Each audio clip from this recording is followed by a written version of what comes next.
I'm not gonna tell you. And the winner is Sally Field. The 52nd Academy Awards took place in April 1980 and honored the best movies made in 1979. It was the year Sally Field took home her first Best Actress Oscar for her role in Norma Rae.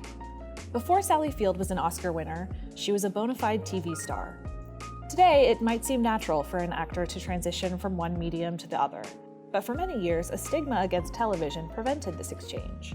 But by harnessing the daring plot and invigorating spirit of Norma Rae, she broke through that barrier and launched herself into the upper echelon of movie stardom. The other nominees in 1980 were in a unique situation. 3 of the 4 had passed on the role of Norma Rae: Marsha Mason, Jill Clayburgh, and Jane Fonda. In Chapter 2, Marsha Mason plays a recently divorced actress who enters in a relationship with a recently widowed writer. Based on Mason's real-life relationship with playwright Neil Simon, the film was considered overwritten and, quote, weighed down by the philosophy that more is more. In Starting Over, Jill Clayburgh plays a nursery school teacher who gets set up on a blind date with a recently divorced man. Primarily a stage actor, she had recently gone on a streak of great film performances. This was her second consecutive Best Actress nomination after An Unmarried Woman in 1979. Jane Fonda stars in The China Syndrome as a reporter who discovers the management of a nuclear power plant covered up faulty safety precautions. Though originally dismissed as far-fetched, the movie's message took new meaning when just 2 weeks after its release, an accident occurred at the nuclear power plant on 3 Mile Island. Jane's performance was lauded, but having just won her second Best Actress Oscar the year before for Coming Home, her win was unlikely. The only nominee who was not offered Norma Rae was Bette Midler. Although this Oscar nomination for The Rose was her first, she was no stranger to the American public. By this time, she'd already won an Emmy, a Grammy, and a Tony, and she wasn't even 30. She knew that an Oscar win probably wasn't in the cards for her in 1980, but that hasn't stopped her from joking for the past 3 decades that she should have won. But it was Sally Field who took home the Best Actress award that year for playing Norma Rae Webster, a textile worker who rallies her coworkers to join a union. Both her journey and this film were highly non-traditional at the time and signaled oncoming shifts in the movie industry. By the time Sally Field was 19, she'd already been cast as a lead of 2 TV shows. In Gidget, she played a boy-crazy surfer girl, and in The Flying Nun, she played Sister Bertreel, who, due to her weight of only 90 pounds, her stiff habit, and some particularly strong Puerto Rican winds, could literally catch the wind and fly around solving local problems. I could probably do an entire video trying to dissect how and why this show was greenlit. To be fair, Sally wasn't a huge fan of the premise either. Sure, it made her famous, but not in a fun way. She wasn't known as Sally Field, actor/complicated, ambitious woman with human desire. She was known as Sally Field, nun/happy-go-lucky, abstinent girl next door.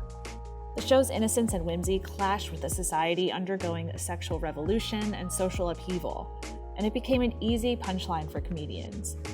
Eventually, she began to feel like she was the object of the joke. The Flying Nun, though, even though it was very successful, it was a joke, and people did make fun of you. Yeah, it was, and it was, the thing that was hard for me at the time is that I couldn't tell the difference between them making fun of Sally Field or making fun of the Flying Nun. She felt that in order to progress in her career, she had to rebel against this typecasting.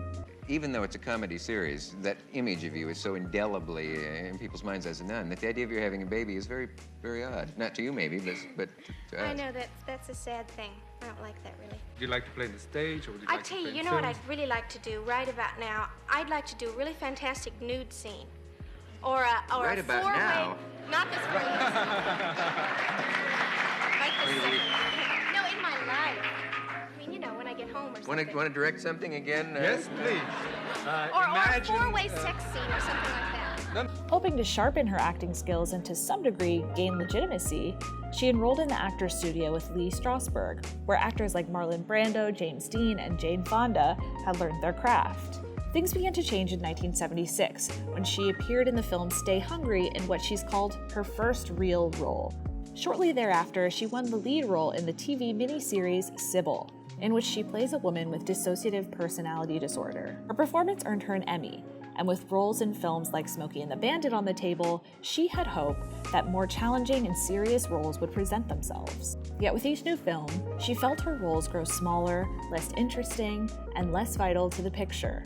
Once again, she was pigeonholed into the role of girl next door. Her salvation was Martin Ritt, who called with the offer for Norma Rae. The studio didn't want her, but having seen Sybil, he believed that Sally could pull it off. Norma Rae performed really well, critically and financially, ultimately resulting in an Oscar nomination for Best Picture. Its success was somewhat unexpected because it didn't entirely match the criteria we usually find in a successful film. First, it took a liberal stance on labor. Hollywood has not traditionally portrayed unions in a positive light. With the exception of some pre-code films released during the most turbulent years of the Great Depression, Hollywood has at best circumspectly acknowledged the existence of unions, and at worst, portrayed its leaders as corrupt agitators who threaten the success of business. And of course, as we all know, Hollywood has been notoriously apprehensive of anything anyone could conceivably label as communist. Second, it's not like Hollywood was alone in this. There wasn't a thriving pro-union zeitgeist to appeal to. According to a Gallup poll in 1979, only about half of Americans approved of unions at all. Remember, Norma Rae was released on the eve of the election of Ronald Reagan and the effective eradication of organized labor as a political force. Third, Norma Rae actually gives representation to working-class females and people of color, outrageously underrepresented groups in film. As film historian Doyle Green points out, the initial support of the union primarily arises from the women and African Americans working in the mill. The white male workers and the mill management represent the reactionary, anti-union component of the town.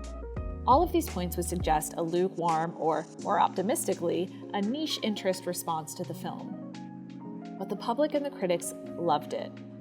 And we've seen many films since that echo its brand of social consciousness, such as Silkwood and Erin Brockovich.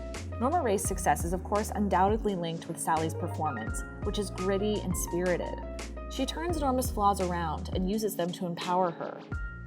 Smack dab in the middle of what film critic Molly Haskell calls the age of ambivalence toward women in film, when the story of women was largely one of absence, Norma stands on a table and dares you to ignore her. That's not a bad analogy for the turning point this performance became in Sally's career. It's odd to think about now when movie stars are practically flocking to TV, but from its inception until very recently, acting on TV was understood to be inferior to acting in films. Movie stars rarely appeared on TV, fearing the degradation of their reputations. It was seen as a fall from grace, where you went when roles had dried up along with your relevance. The stigma helps explain why some of the most beloved faces on early television never made a significant impact in film, unless they started there. Plus, the industry had an economic incentive to keep these worlds separate. TV actors appeared directly in the viewers' living rooms, and therefore they were accessible. TV derived its value from this connection, while film derived its value from its inaccessibility, its superficial glamour as the perfect means of escapism. By reducing the availability of stars to an in-theater experience, they stoked the viewer's curiosity, making it more likely that they'd go to the theater and pay for the content they couldn't get elsewhere. It wasn't that Sally was the first Best Actress Oscar winner to have been on TV. Plenty of winners and nominees had started out in bit roles or guest spots early in their careers. Rather, it was that Sally was the first who had been at the helm of her own show and was specifically identified with a role that gave audiences preconceived notions about her acting capabilities and personal demeanor. She was the first to break through that and reach an elite group of actors who regularly starred in critically acclaimed and award-winning films. At a time when her Best Actress-winning predecessors were primarily recruited for films from the stage, Sally found her achievement difficult to believe. She didn't absorb the community's acceptance of her until her second Best Actress Oscar win for Places in the Heart in 1985. While her acceptance speech for this award is often parodied, in context it's a quite touching outpouring of gratitude for the validation she received on this journey. By the late 80s, some of the most popular stars had, just like Sally, once led their own TV shows.